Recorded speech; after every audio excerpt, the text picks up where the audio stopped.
ஓம் நமச்சிவாய. திருச்சிற்றம்பலம். சிவாய நமக, சிவசிவாய நமக.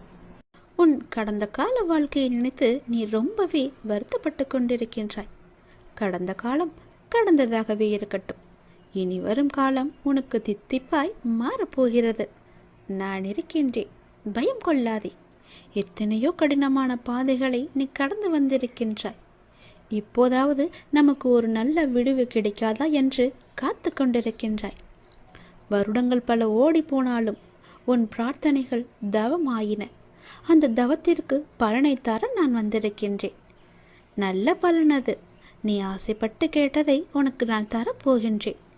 உன்னுடைய வீட்டில் சுப நிகழ்வுகள் நடக்கும். உன் குடும்பத்திற்கு மகிழ்ச்சியான நிகழ்வாக அது இருக்கும். மகிழ்ச்சியாக நீ இருக்க வேண்டும் என் தங்கமி. மகிழ்ச்சியான வரம் தரும்போது மகிழ்ச்சியோடு அதை நீ பெற்றுக்கொள்ள வேண்டும் அல்லவா? கவலையோடு அதனை நீ பெற முயன்றால் அதன் சக்தி குறைந்துவிடும். நான் இருக்கின்றேன், பயம் கொள்ளாதே. வரும் புதிய மாதத்தில் உனக்கான நல்ல சுப நிகழ்ச்சிகள் எல்லாம் உன் வீட்டில் நடக்கும். உன் குடும்பமே மிகவும் சந்தோஷமாக இருக்கும். நான் தருவதை நீ பெற்றுக்கொள்ள வேண்டும். மிகவும் மகிழ்ச்சியாகவே பெற்றுக்கொள்ள வேண்டும். உன் மனதில் கவலையோடு அதை நீ பெற்றுக்கொள்ளாதே. அதன் சக்தியை நான் குறைத்து விடுவேன். புரிகிறதா? மகிழ்ச்சியாக பெற்றுப்பார். அதன் சக்தியை நான் பல மடங்கு பெருக்கி உனக்கு தருவேன். பயப்படாமல் இரு. தலையெழுத்தையே மாற்றும் வல்லமை எனக்கு இருக்கிறது. உன் மனதிற்குள்ளே நீ எப்போதும் தெளிவாக இருக்க வேண்டும். எது செய்தாலும், ஏது பேசினாலும், என்ன செய்து கொண்டு இருந்தாலும், எங்கே போனாலும், எது செய்தாலுமே உனக்குள் ஒரு தெளிவு இருந்தால் மட்டுமே அதை நீ செய்ய வேண்டும், பேச வேண்டும், கேட்கவும் வேண்டும். உன் மனதுக்குள் அச்சமும் குழப்பமும் அதிகரித்து கொண்டே வருகிறது. அதனால் தான் இது சொல்கிறேன். உன் கேள்விகளுக்கு விடை கிடைக்காமல் நீண்டு கொண்டே இருக்கிறது. ஆனால் இந்த நாட்கள் நீ மௌனமாக இருக்க வேண்டிய நாட்கள். யாரிடமும் வம்பு வந்தாலும் நீ அதை தவிர்த்து மௌனமாக செல்ல வேண்டிய நாட்கள். உனக்கு கிடைக்க வேண்டிய எல்லா பதில்களும் நியாயங்களும் சில தினங்களில் உனக்கு கிடைக்கும். அதுவரை நீ பொறுமையாக நாமத்தை ஜபம் செய்து கொண்டே இரு. அதுதான் உனக்கு நல்லது. அது மேற்கொண்டு எந்த சிக்கலும் ஏற்படாமல் உன்னை காக்கும். என்றுமே என்னுடைய துணை உனக்கு இருந்து கொண்டே இருக்கும். இறுதியில் நீ மட்டுமே வெல்வாய். பயப்படாது இரு. நான் வருவேன் உனக்காக. எத்தனையோ கடினமான பாதைகளை கடந்து வந்த உனக்கு இது ஒன்றும் பெரிது கிடையாது. அதை நீ சிறிதாக பார்த்தால் அது உன் கால் தூசிக்கு சமம். பிரச்சனைகளை கண்டு பயப்படாதே. மகிழ்ச்சியாக நான் கொடுப்பதை நீ பெற்றுக்கொள். உன் வீட்டில் சுப நிகழ்ச்சிகள் அடுத்த மாதமே தொடங்கும். நல்லது நடக்கும். சந்தோஷமாக பெற்றால் பல மடங்கு சக்தியை நான் தருகிறேன் உனக்கு. நீ என்னை வந்து தரிசித்தால் உன் வாழ்வில் சில பிரச்சனைகள் சரியாகும் என்று உன்னுடைய மனம் அவ்வப்போது ஏதோ அசிரிரி போல சொல்லிக்கொண்டே இருக்கிறதல்லவா?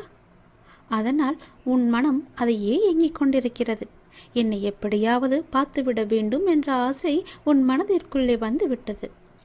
வர முடியாதபடி பிரச்சனைகளால் உன்னுடைய உடலும் உன்னுடைய மனமும் சோர்வடைந்து இருக்கின்றன. சரிதானே? கவலையப்படாதே. உன் பிரச்சனைகள் எல்லாவற்றையுமே நான் சரி செய்து தருகிறேன். பெறுவது மட்டுமல்ல அன்பு, கொடுப்பதும் தான் அன்பு. என் பிள்ளைக்கு தேவையான அன்பை நான் எப்போதும் கொடுத்து கொண்டே இருப்பேன். சுற்றி நடப்பவைகளை, வாழ்வை பற்றிய உன் கண்ணோட்டத்தை மாற்றி அமைக்கும் வல்லமையை நான் தருகிறேன். சென்ற வாரம் வரை நினைத்ததற்கு முற்றிலும் மாறாக ஒரு புதிய கண்ணோட்டத்தில் உன்னை சுற்றி உள்ளவர்களையும் உன்னை சுற்றி நடப்பவர்களையும் நீ கண்டிருப்பாய். தெளிவான மனநிலையெல்லாம் உண்டாகும். கவலைப்படாதே, எல்லாம் தெளிவாகும். உன் வாழ்வில் உண்மையான சந்தோஷம் எது என்று நீ உணரும் தருணம் வந்துவிட்டது. தேவையற்ற கவலைகளுக்கு முடிவும் வந்துவிட்டது. ஒரு அழகிய கப்பல் கடலின் மேலாடி சென்று கொண்டே இருக்கிறது. திடீரென்று ஒரு பெரிய பாறையில் மோதி உடைந்து விடுகிறது. அந்த கப்பலில் இருந்தவர்கள் கடலில் விழுந்து தத்தளிக்கின்றார்கள். நீந்தி கரை சேர முடியுமா என்று பயத்தில் இருக்கின்றார்கள். இன்னொரு கப்பல் வந்து அவர்களை காப்பாற்றுமா? அதுவரை அவர்கள் உயிர் வாழ முடியுமா? அது என்ன கப்பல்? அதுதான் மனம் என்ற கப்பல். அப்படி எது சென்றது? நம்முடைய புத்தி என்ற துடுப்பால் துளாவி அதை நாம் செலுத்தி கொண்டே இருக்கின்றோம். அதில் என்ன இருக்கின்றது? சினம் என்ற சரக்கு இருக்கின்றது. அது எங்கே இருக்கின்றது? அது எங்கே போகிறது? வாழ்க்கை என்ற அடர்ந்த கடலில் சென்று கொண்டிருக்கிறது. அப்படியென்றால் என்ன ஆச்சு? காமம் என்ற பாறை வந்து நம்மை தாக்கி வைத்தது. பிறகு ஒன்றும் தெரியாமல் தத்தளித்து கொண்டிருக்கின்றோம். அந்த நேரத்திலாவது ஒற்றியூர் என்ற ஊரின் தலைவனாகிய கடவுளை உன்னை நினைக்கும் புத்தியை தருவா என்று வேண்டிக்கொள். நிச்சயம் நீ தப்பிக்கலாம். எல்லாவற்றிலும் இருந்து, எல்லா விதமான பிரச்சனைகளிலும் இருந்து நிச்சயம் தப்பிக்கலாம். பயமின்றி சொல், நன்மையாகவே சொல். நன்மை நடக்க வேண்டும் என்று சொல்லிக்கொண்டே இரு. எவ்வளவு பெரிய ஆபத்து வந்தாலும் நீங்களே எனக்கு துணை இருங்கள் என்று சொல்லிக்கொண்டே இரு. படைத்த எனக்கு காப்பது எவ்வளவு பெரியது என்று உன் கடவுளுக்கு தெரியும். அவரும் கர்வம் கொண்டு இருக்கின்றார். படைத்தது நான் தானே, உன்னை காப்பாற்ற மாட்டேனா என்று. நீ அனுபவித்த துன்பங்கள் எல்லாமே முடிவுக்கு வரப்போகின்றது. எப்படி சரியாக போகிறது என்று மலைக்கும் விஷயங்கள் எல்லாம் ஒன்றும் இல்லை என்னும் அளவிற்கு மாயமாக மறைந்து போகப் போகின்றது. நீ கவலையே கொள்ளாதே. இந்த நிலை எல்லாம் கூடிய விரைவாகவே மாறப்போகின்றது. எப்படி வேண்டுமானாலும் வாழலாம் என்பது வாழ்க்கை கிடையாது. இப்படிதான் நீ வாழ வேண்டும் என்று வாழ்வதற்கு பெயர்தான் உன்னுடைய வாழ்க்கை. வாழ்வில் நீ வெற்றி பெற வேண்டுமானால் பயனில்லாதவற்றையெல்லாம் பேசி பொழுதை வீணாக்காதே. பயனுள்ளதை பேசு. மௌனமாக இருக்க நீ பழகிக்கொள். தேவையில்லாத விஷயங்களெல்லாம் உன்னை நீ நுழைத்துக் கொள்ளாதே. வாழ்வில் எவ்வளவு முன்னேற நினைக்கின்றமோ அந்த அளவிற்கு பல அர்த்தமற்ற பேச்சுக்களை நீ சகித்து கொண்டுதான் ஆக வேண்டும். வாழ்க்கையில் நீ மகிழ்ச்சியாக இருக்க என்ன செய்ய வேண்டும் என்று யோசிக்க வேண்டுமே தவிர அடுத்தவர்கள் என்ன செய்கிறார்கள் என்று நீ பார்க்க கூடாது. என் வார்த்தைகள் உனக்கு பிடிக்கும் என்று நம்புகிறேன். என் வார்த்தைகள் மீது உனக்கு நம்பிக்கை இருக்கும் என்று நம்புகிறேன். என் வார்த்தைகளை நீ செவி கொடுத்து கேட்பாய் என்று நம்புகிறேன். என்னுடைய வார்த்தைகளை நீ செயல்படுத்துவாய் என்று நம்புகிறேன். அந்த நம்பிக்கையில்தான் நான் உனக்கு அவ்வப்போது தினம் தினம் எல்லாவற்றையுமே சொல்லிக் கொண்டிருக்கின்றேன். என் வார்த்தைகள் மீது நீ நம்பிக்கை வைத்து செயல்பட்டு பார். கவலைப்படவே மாட்டாய். நான் இருக்கின்றேன் உன்னோடு. எங்கும் எப்போதுமே உன் அப்பா நான் இருக்கின்றேன். உனக்கான இலக்கு எது என்று நிர்ணயித்து விட்டேன். அந்த இலக்கை நோக்கி நீ பயணிக்க வேண்டிய தூரம் சற்று தூரமே. நீ அதை சென்று அடையப் போகின்றாய். உன் இலக்கு உன் கைக்கு கிடைக்கப் போகின்றது. நிமிடத்திற்கு நிமிடம் நின்று விடாமல் மாறிக்கொண்டே இருக்கும் எதையும் மனத்திற்குள் பிடித்து நீ வைக்க முற்பட வேண்டாம். இருக்கும் வரை மகிழ்ச்சியோடு இரு. இல்லை என்று ஆன பிறகு நிம்மதியோடு இரு. அது எனக்கு இல்லையே என்ற எண்ணத்தை நீ விட்டுவிடு. இன்று இல்லாவிட்டால் நாளை என்ற எண்ணத்தோடு நீ பழகிப்பார். சென்று பார். உன் வாழ்க்கை சந்தோஷமாக இருக்கும். உன் வீட்டில் மங்களகரமான நிகழ்வுகள் எல்லாம் நடக்க பெறும் நேரம் வந்துவிட்டது. நீ முயற்சி செய். வெற்றி கிடைக்கும். இந்த அப்பாவின் ஆசையோடு நீ கேட்டது கிடைக்கும். நீ நினைத்தது நடக்கும். நீ மகிழ்ச்சியாகவே இருக்கப் போகின்றாய். அந்த மனிதனை அளிக்கும் 3 எதிரிகளை மட்டும் உனக்குள்ளே வைத்துக் கொள்ளாதே. மிகவுமே மோசமானது. நான் என்கின்ற ஆணவம் உனக்கு வேண்டாம். அவனா என்ற பொறாமை உனக்கு வேண்டாம். எனக்கு என்கின்ற பேராசையும் உனக்கு வேண்டாம். இந்த 3 குணங்களுமே மனிதனை நிம்மதியாக வாழ விடாது. இது மட்டும் உன்னிடத்தில் இல்லை என்றால் நீ நிம்மதியாக சந்தோஷமாக வாழலாம். தீப ஒளியில் இருள் விலகுவது போல உன்னுடைய வாழ்விலும் துன்பங்கள் விலகி இன்பங்கள் நிலைத்து இருக்கப் போகின்றது. ஒரு நாள் இந்த வாழ்க்கை உனக்கு பிடித்த மாதிரியே மாறப்போகின்றது. உன்னுடைய நம்பிக்கை வீணாகாது. நீ எத்தனை நாட்களாக தவம் இருந்தாய். நான் கேட்ட வாழ்க்கை எனக்கு கிடைக்காதா என்று. அது உனக்கு வெகு விரைவாகவே வரப்போகின்றது. அதை நான் உனக்கு பரிசாக தரப்போகின்றேன். அந்த பரிசோடு நீ ஒவ்வொரு நாளையும் உன் வாழ்க்கையில் சந்தோஷமாகவே அனுபவிக்கப் போகின்றாய். உன் மகிழ்ச்சியான முகத்தை பார்க்கவே நான் ஆசைப்படுகின்றேன். என் மீது அளவற்ற பக்தி கொண்டிருக்கின்றாய் நீ. உனக்கு தேவையான சக்தி எதுவோ அந்த தேவையான சக்தி முழுவதையுமே தந்து உனக்கான அந்த நல்ல நாளை உன்னிடம் கொண்டு வந்து சேர்ப்பேன். இது என் மீது சத்தியம். இதுவரை கஷ்டங்களை நோக்கி சென்ற உன்னுடைய வாழ்க்கை பாதை இனி கஷ்டங்கள் விலகும் பாதையாக மாறப்போகின்றது. 1000 ஆசைகள் உனக்குள்ளே நிறையவே புதைந்து கிடக்கிறது. உன்னுடைய 1000 ஆசைகளையும் அலைந்து ஓடிக்கொண்டிருக்கும் உன்னுடைய வாழ்வில் சூறாவளி புயல் போல வந்த துன்பத்தினால் வாழ்வின் நிலை மாறி தவித்துக் கொண்டிருக்கின்றாய். உன்னுடைய தளராத மனமும் சிதறாத கவனமும் மாறாத பக்தியால் வாழ்வை பாங்குடன் நடத்தி செல்கின்றாய். உன்னுடைய வாழ்வு வளம் பெறும் நேரம் நெருங்கிவிட்டது. உன்னுடைய வாழ்க்கையில் நல்லது நடக்கும் நேரம் வந்துவிட்டது. நீ இதுவரை எத்தனை பொறுமையாக இருந்தாய். உன் பொறுமைக்கெல்லாம் ஒரு எல்லை இல்லாமல் காத்து கொண்டிருந்தாய் அல்லவா?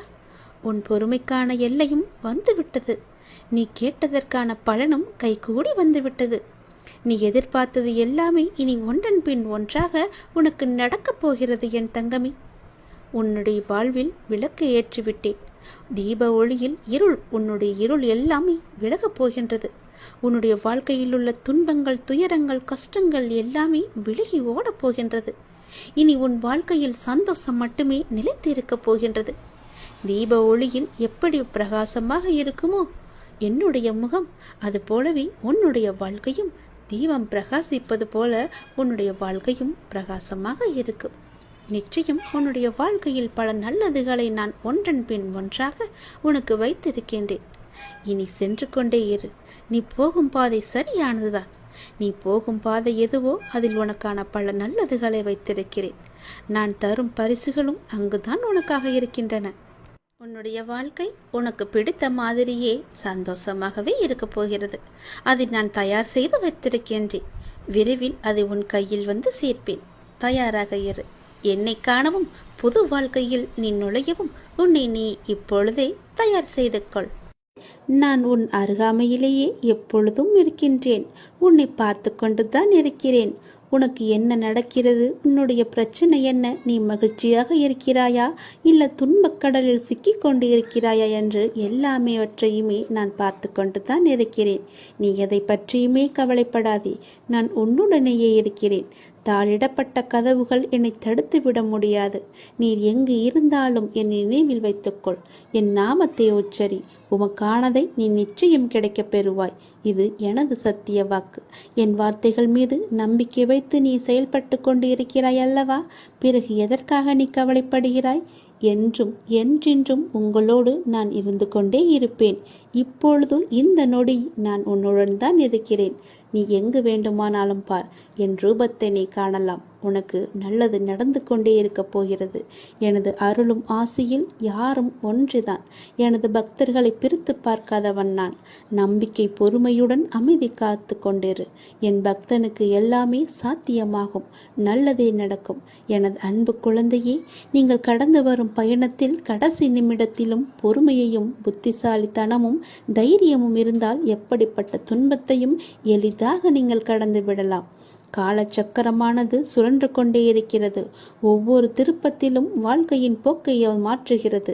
பருவங்கள் குளிர்காலத்துடன் முடிவடையாது. வசந்தம் துளிர்விடும் சிறப்புடன் திரும்புகிறது. சுழலும் சக்கரம் மேலும் கீழும் அசைவது போல ஒரு நீண்ட இரவுக்கு பின் அழகான ஒரு வெளிச்சம் வருவது போல ஒரு பிரகாசமான ஒளி உதயமாகும் இல்லவா? அது போலத்தான் உங்களுடைய இன்பங்களும் துன்பங்களும் நம்மை தவிர்க்க முடியாமல் பின்தொடர்ந்து கொண்டிருக்கின்றன. இவை எல்லாமே உன்னுடைய முன்ஜென்ம கர்மாக்கள். ஆனால் தொந்தரவு இல்லாமல் இருப்பது வாழ்க்கையின் முக்கியத்துவம். உண்மையை அறிந்து கொள்ளுங்கள். எதுவாக இருந்தாலும் அப்பாவின் பாதங்களை நீங்கள் சரணடைந்து விடுங்கள். அவருடைய பாதங்களை நீங்கள் பற்றி கொள்ளுங்கள். சதா காலமும் அவருடைய நாமத்தை நீங்கள் ஜபித்து கொண்டே இருங்கள். உங்களுக்கு வேறு எந்த பிரச்சனையும் வராது. எந்த கஷ்டமும் உங்களை நெருங்காது. காலம் கடந்தும் ஆட்சி செய்யும் இறைவனின் முழுமையை நீங்கள் அடைய முற்பட வேண்டும். அப்போதுதான் உங்களுக்கு வந்த கஷ்டங்கள் எல்லாம் துன்பங்கள் எல்லாம் காணாமல் போய் நிம்மதி கிடைக்கும். மகிழ்ச்சி நிலைத்து நிற்கும். அவருடைய நாமத்தை நேரம் கிடைக்கும் போதெல்லாம் ஜபித்து கொண்டே இருங்கள். உன்னுடைய முன்ஜென்ம கர்மாக்களை எல்லாம் அழிப்பதற்கு என்னுடைய நாமம் ஒன்றே, என்னுடைய திருநாமம் ஒன்றே உனக்கு சிறப்பான மருந்தாக இருக்கும். வந்த இடம் தெரியாமல் ஓடுவதற்கு, உன்னுடைய கர்மா வந்த இடம் தெரியாமல் ஓடுவதற்கு என்னுடைய நாமத்தை நீ ஜபித்து கொண்டே இரு. இடைவிடாது ஜபித்து கொண்டே இரு. நாம் கடவுளிடம் எது வேண்டுமானாலும் அவர் அமைதியாக இருப்பதற்கு காரணம் இருக்கும். நீங்கள் கடவுளிடம் பேசுவதை மட்டும் நிறுத்திவிடாதீர்கள். இறைவனிடம் நீங்கள் பேசுங்கள். இறைவனிடம் பேசும் வார்த்தைகள் மிகவுமே வலிமையானவை. இறைவனிடம் திரும்ப திரும்ப ஒரு விஷயத்தையே சொல்லும்போது அது கண்டிப்பாக நிறைவேறியே தீரும். இறைவனிடம் நீங்கள் கேட்கும் ஒவ்வொன்றையும் அவர்கள் கவனித்து கொண்டு தான் இருக்கிறார். உங்கள் பிரார்த்தனைகள் கண்டிப்பாக ஒரு நாள் நிறைவேற்றப்படும். அவருடன் பேசுவதை மட்டும் நிறுத்திவிடாதீர்கள். ஒரு விஷயம் நமக்கு நடக்க வேண்டும் என்றால் இறைவனிடம் முறையிட்டு கொண்டே இருங்கள். இது நடந்தே ஆக வேண்டும், இதை சரி செய்யுங்கள் அப்பா என்று சொல்லிக் கொண்டே இருங்கள். நிச்சயமாகவே அவர் உங்கள் பிரார்த்தனையை நிறைவேற்றி தருவார். நம்பிக்கையோடு இருங்கள். அவர் தருவார் என்ற நம்பிக்கையோடு இருங்கள். நம்பிக்கை இருந்தால் அந்த வானமும் நமக்கு வசப்படும். இந்த பிரபஞ்சத்தையே ஆளும் மிகப்பெரிய சக்தி உங்களது தேவைகளையும் கண்டிப்பாக நிறைவேற்றும். இறைவனால் நிறைவேற்ற முடியாத அளவிற்கு பெரிய பிரார்த்தனைகள் எதுவுமே கிடையாது. அவர்தான் அந்த பிரச்சனையை உருவாக்கியவருக்கு பிரச்சனையை தீர்க்க தெரியாதா? உங்களுக்கு தேவையானதை கண்டிப்பாக அவர் வழங்கிக் கொண்டே இருப்பார். அதை யாராலும் தடுக்க முடியாது. இதுவரை இறைவன் கொடுத்ததற்கு இனி கொடுக்க போவதற்கும் என அனைத்துக்குமே நீங்கள் நன்றி சொல்ல வேண்டும். நன்றி சொல்ல மறவாதீர்கள். உங்களை கைப்பிடித்து வழி நடத்தி கொண்டிருக்கும் சக்தியை முழுமையாக நம்புங்கள். நீங்கள் யார் மீது ஒருவர் மீது நம்பிக்கை வைத்திருக்கிறீர்களோ அது முழுமையான தூய மனதுடன் கூடிய நம்பிக்கையாக இருக்க வேண்டும். எது செய்தாலும் அசைக்க முடியாத நம்பிக்கையாக இருக்க வேண்டும். அப்போதுதான் அவருடைய முழுமையான லீலைகள் நமக்கு தெரிய வரும். என்றுமே அது உங்களை கைவிடாது. உங்களுக்கு வேண்டியது அனைத்தும் வாரி வழங்கும். உங்களுக்கு வேண்டிய அனைத்தையும் பெற்று நீங்களும் உங்களை சார்ந்த அனைவரும் மகிழ்ச்சியோடு வாழ்வீர்கள். அதற்கு அவரே துணையாகவும் இருப்பார். நீங்கள் செய்ய வேண்டியது எல்லாம் அவரிடம் நீங்கள் தினமும் பேசிக்கொண்டே இருப்பது மட்டும்தான். என்ன அப்பா, எப்படி இருக்கிறீர்கள் என்று ஆரம்பித்து எல்லாவற்றையுமே பேசுங்கள். எல்லாவற்றிற்கும் அவர் நிச்சயம் பதில் தருவார். ஆனால் அந்த பதிலுக்கு நீங்கள் கொஞ்சம் காலம் காத்திருக்க வேண்டும். உடனடியாக நடக்க வேண்டும் என்றால் அது நடக்காது. சிறிது காலம் பொறுமையாகத்தான் இருக்க வேண்டும்.